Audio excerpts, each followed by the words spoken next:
ये तो गलत है। आप ये तो गलत कर रहे हो, बात तो करने दो।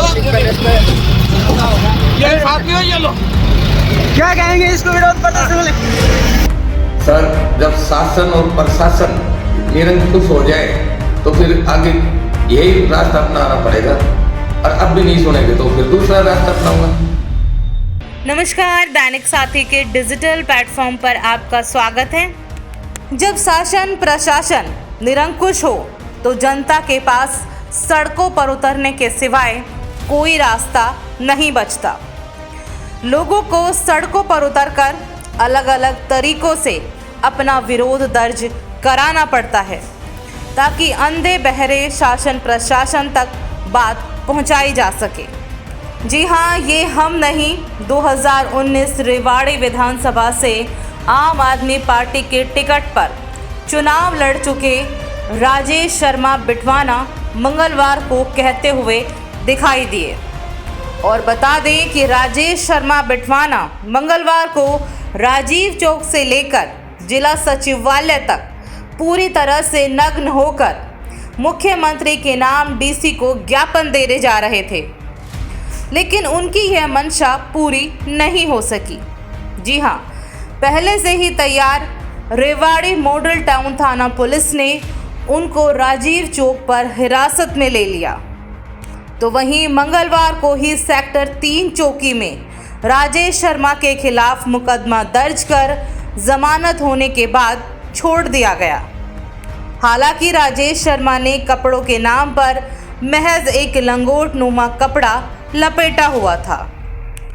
और आगे बता दें कि राजेश शर्मा सरकारी ऑफिस में गर्मियों में एसी व सर्दियों में हीटर चलाने का विरोध, हरियाणा के सफाई कर्मचारी को सरकारी नौकरी का दर्जा, हरियाणा पुलिस के जवानों को पंजाब पुलिस के समान वेतन, जेल के अंदर कैदियों को सर्दियों में गर्म व गर्मियों में ठंडा पानी दिए जाने और हरियाणा में खाली पड़े 50,000 पदों को भरने, पुरानी पेंशन बहाल करने, ग्रीन बेल्ट में बने शौचालयों को हटवाने, संडे बाजार को खत्म करने का विरोध व अतिक्रमण के नाम पर रेहड़ी चालकों पर कार्रवाई की मांग को लेकर लगातार मुखर रहते हैं। आपका क्या नाम है? मेरा नाम राजेश शर्मा है सर। आज आखिर आपको नग्न होकर क्यों प्रदर्शन करना पड़ा? आखिर क्या मांग थी? आखिर नग्न क्यों होना पड़ा? आसानी से भी आप दे सकते थे। सर, मैं पिछले 3 महीने से लगातार जिला सचिवालय के चक्कर काट रहा हूँ। मेरे कई मुद्दे थे और ना तो ये सरकार सुन रही, ना ही यहाँ का प्रशासन। जब ये लोग नहीं सुन रहे तो मैं क्या करूँ? तो आज मैंने ये करना पड़ा। मेरी मांग ये थी, भाई जो कमेटी वाले बाजार लेकिन आखिर आपको नग्न क्यों होना पड़ा? आप वैसे भी तो अपना प्रदर्शन कर सकते थे। अब मैं देखो, नंगन इसलिए होना पड़ा, ये सरकार ही खुद नंगी है, तो नंगी सरकार के लिए तो नंगा ही होना पड़ेगा। ये तो बीजेपी वाले तो आज से 15 साल पहले नंगे होते थे। बीजेपी वाले तो आज से 15 साल पहले नंगे होते थे, और मैं पिछले 3 महीने से चक्कर काट रहा हूँ जिला सचिवालय के। मेरी सुनवाई नहीं हो रही। ना सरकार में मैंने सीएम साहब को सीएम विंडो पे खूब भेज लिया, ना वो सुनते, ना यहाँ का प्रशासन सुनता। तो क्या मैं क्या करूं? आपकी मांगे क्या है? मेरी मांगे ये थी, अब भाई जितने भी ये सफाई कर्मचारी है जो अपना स्वास्थ्य का ध्यान नहीं देते हुए दूसरे का स्वास्थ्य का ध्यान देते हैं, उनको सरकारी नौकरी का दर्जा दिया जाए। नंबर पहली मेरी ये मांग थी। और जितने भी हरियाणा के अंदर जो सरकारी बिल्डिंग है उनके अंदर एसी चलते हैं, गर्मियों में, सर्दियों में हीटर चलते हैं, तो उनका बिजली का बिल क्यों कौन भरता है? क्योंकि मैंने खुद जिला सचिवालय में देखा है अपने रेवाड़ी में, और मैंने कई बार वो बंद भी करवाए। पिछली साल भी मेरे साथ पंगा हुआ था।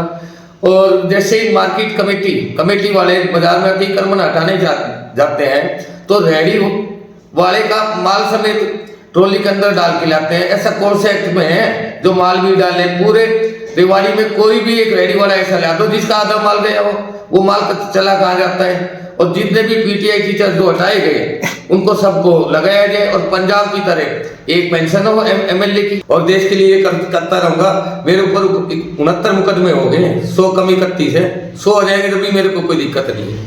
कहाँ से इस तरह की मतलब लोगों के मसले उठाने के आपको लगता है कि उठाने चाहिए? कहाँ से प्रेरणा मिली है आपको? प्रेरणा तो लोग देते हैं, मेरे से फोन करते हैं, लोग देखते हैं, मेरे से फोन करते हैं, भाई हमारे साथ ये हो रहा है, हमारे साथ वो हो रहा है। आपने देखा जिला सचिवालय के सामने टॉयलेट बनी हुई है, डीसी साहब ने खुद ऑर्डर कर दिए, 3 दिन का टाइम मांगा था और आज इन बातों को 15 दिन हो गए, आज तक कोई कार्रवाई नहीं हुई है।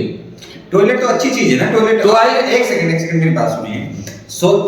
सोच मुक्त भारत होना चाहिए, बाहर लोग सोच करेंगे, बेहतर है ना कि लोग शौचालय में जाए। शौचालय गलत कैसे, आप ये गलत इस पे क्यों कर रहे हैं सर? गलत आज आप ज्ञापन देने वाले थे, ज्ञापन नहीं दे पाए, आगे का क्या कार्यक्रम है? आगे का ये है, फिर दोबारा जाऊंगा भाई, एक बार तो मैं वैसे जाऊंगा और अगर फिर भी नहीं सुनवाई हुई तो फिर और भी बढ़िया तरीका अपनाऊंगा। राजेश जी, किस तरह से लगातार आप आंदोलन की राह पर हैं, किस तरह से समाधान हो पाएगा, आखिर क्यों करना पड़ रहा है आपको? देखिए सर, जब शासन और प्रशासन निरंकुश हो जाए तो फिर आगे यही रास्ता अपनाना पड़ेगा, और अब भी नहीं सुनेंगे तो फिर दूसरा रास्ता अपनाऊंगा।